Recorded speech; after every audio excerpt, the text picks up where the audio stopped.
Good morning guys. Ito tayo, mag-harvest tayo ng talong. Kunin natin yung mga pupwede ng talong bago tayo mag-spray ng liquid fertilizer dito sa ating beans. Para in 3 to 5 days pwede na nating harvestan. Kunin natin yung mga talong.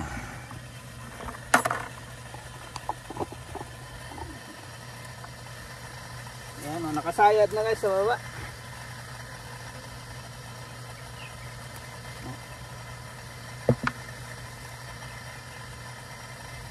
Lilit pa. Yung malalaki lang ang kunin natin.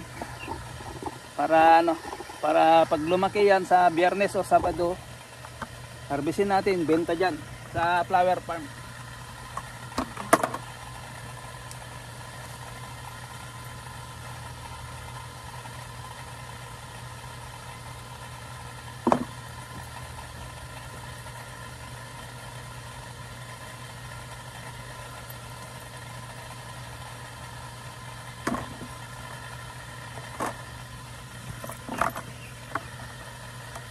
Kunin natin guys to pang pakbet natin o adobo, pwede rin pakbet, may kalabasa pa taman tayo doon.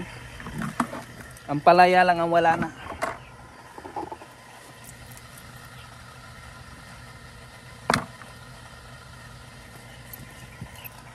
Kukunin na natin mga to, tapos mag-spray tayo ng liquid fertilizer.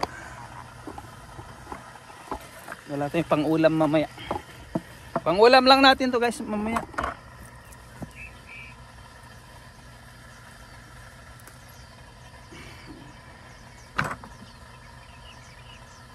Marami yan po guys, maliliit nga lang. Ayan. Marami yan Diyan sa baba. Hindi lang natin maano yung camera kasi saka syempre hindi na yan nahaba ng gaya ng dati kasi magulang na to.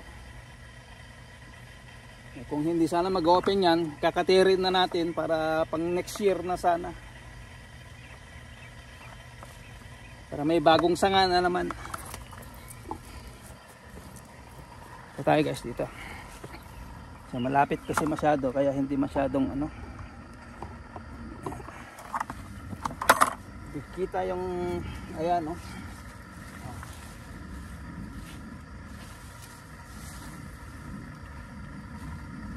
kasayad na kasi sa lupa guys. So kukunin na natin tong mga nakasayad sa lupa pang pakbet.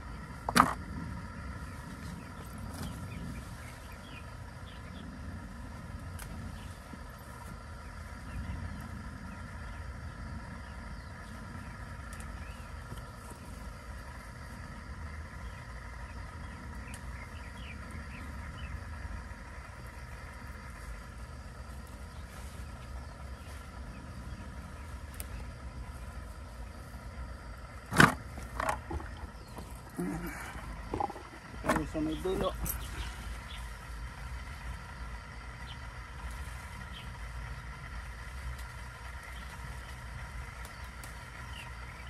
Mga nasayad sa lupa.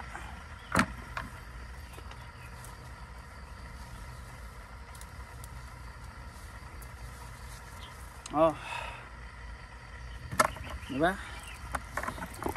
Marami yung bunga guys ng sayad sa lupa Tayo sa kabilang linya.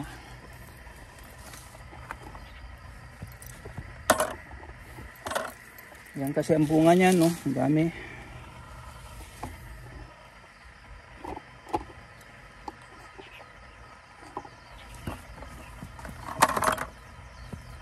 Yan, nililinis natin yun.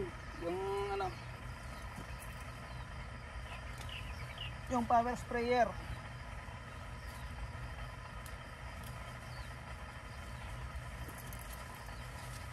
Ayan ang bunga Pasayad na sa lupa yung iba.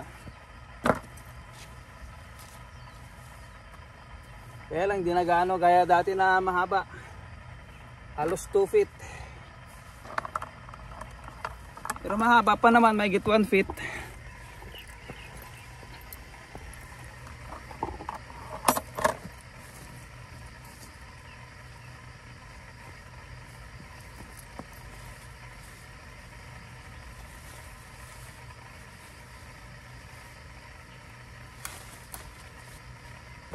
Kaya kukunin na natin guys, pang pakbet lang. Kasi mostly ginagawa ng mga Taiwanese is ano, yung gisado lang ba. Ihiway ng manipis. Ganoon ang style ang luto nila. Tayo pag nagpakbet. Kaya ano natin, tortang talong. So okay na to guys, ayan. Yan. So kunin naman natin yung ano, sitaw. Dito tayo sa may sitaw. So yung beans natin, so sprayan pa natin ng liquid fertilizer yan maya maya. Nililinis ko lang yung ano, ayan o, yung hose. Diba dati nag-spray tayo ng liquid, ayan ang ano, ng insecticide. So tatanggalin natin yung, lilinisin natin yung tangke, ubusin natin yung tubig. Then mag-spray tayo ng ano, dito sa baba, liquid fertilizer. So tara. Doon tayo sa dulo, papunta rito palabas.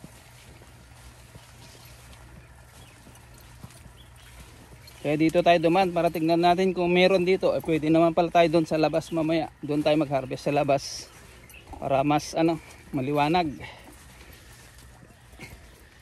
Sige guys, so ayan o, makulimlim. Hindi na blue, puti na naman. So ayan ang cauliflower o. So ito guys, pwede.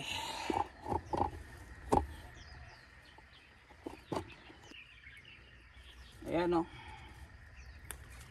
Marami yung bunga guys. O ayan o. Yung bunga nyo. Sa baba. Wala pa sa taas. So kukunin na natin. Pwedeng pang salad, pwedeng pang adobo. Pero siyempre yung luto natin is pang pakbet.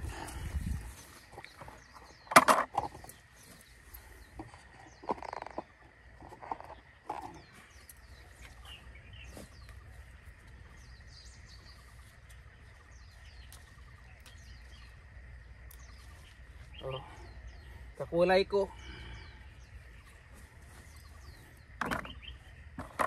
Kasi pag nag-spray tayo ng liquid fertilizer, bukas pwede na naman niyang harvestin. Pero halos araw-araw, pero every other day lang muna. Si Mrs. ang nag-harvest. Sayad sa lupa.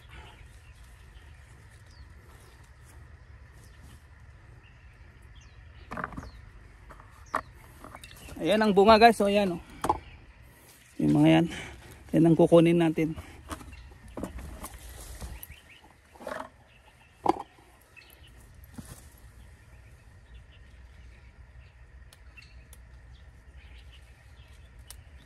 Ito yung kasarapan pang salad.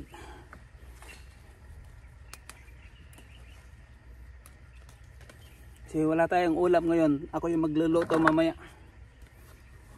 Pero after nito, after mag-spray, matutulog. Ako yung magpapakbet mamaya.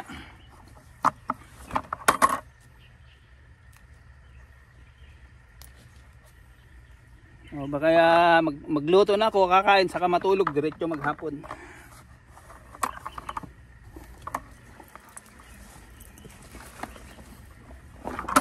Kasi guys, yung iba dyan, pambenta na dyan sa flower farm. Hindi naman natin maulam lahat.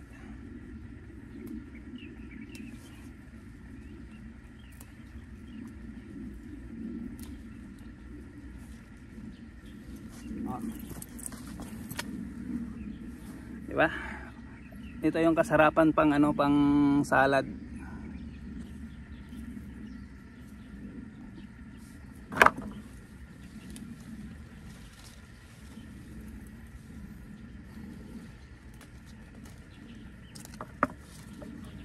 Sa babalat ang bunga guys. Dito sa taas unti pa, kukunti pa, maliliit pa. Ilayo-layo lang natin tong camera.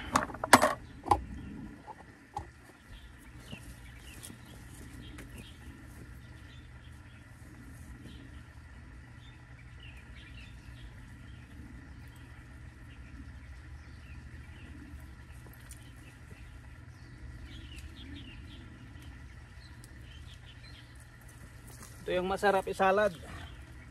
Tapos bagoong lang sana, bagoong sa kasili. Bagoong, sili, kalamansi. Wala kasi bagoong dito.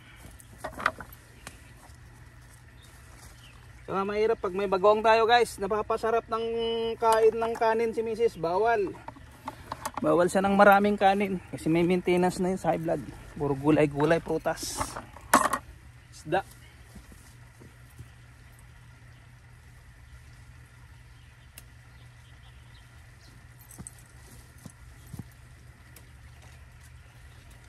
Marami to bunga, kaya lang makulimlim kasi. Kasing kulay ko pa naman.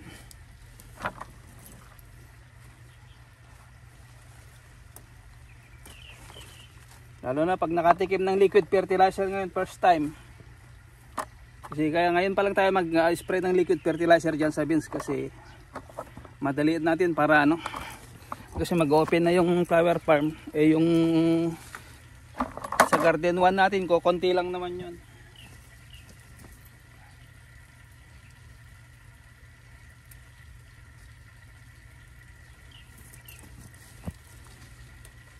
Yan guys, nakaano sa baba.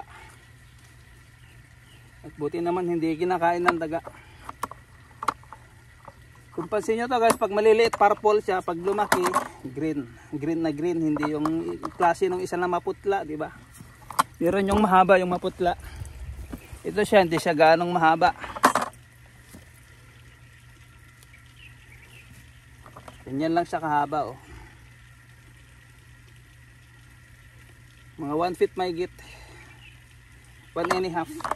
O mga 16 o 16 inches ganun. Hindi gaya ng talong, dati naabot ng 2 feet.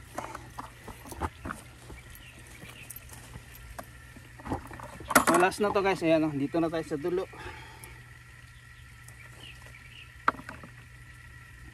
Yan, okay na yan. So ayan guys oh.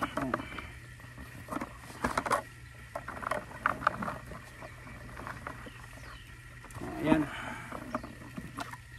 Diba? Ayos na yan. Adobo o pinakbet. Meron, ampalaya lang ang wala dyan. Meron pa tayong kalabasa sa bahay. Yung mga dabi, yung leftover natin, hindi na namin yung bilinta. Hindi naman masisira. So, bye-bye na guys. Done ng harvest.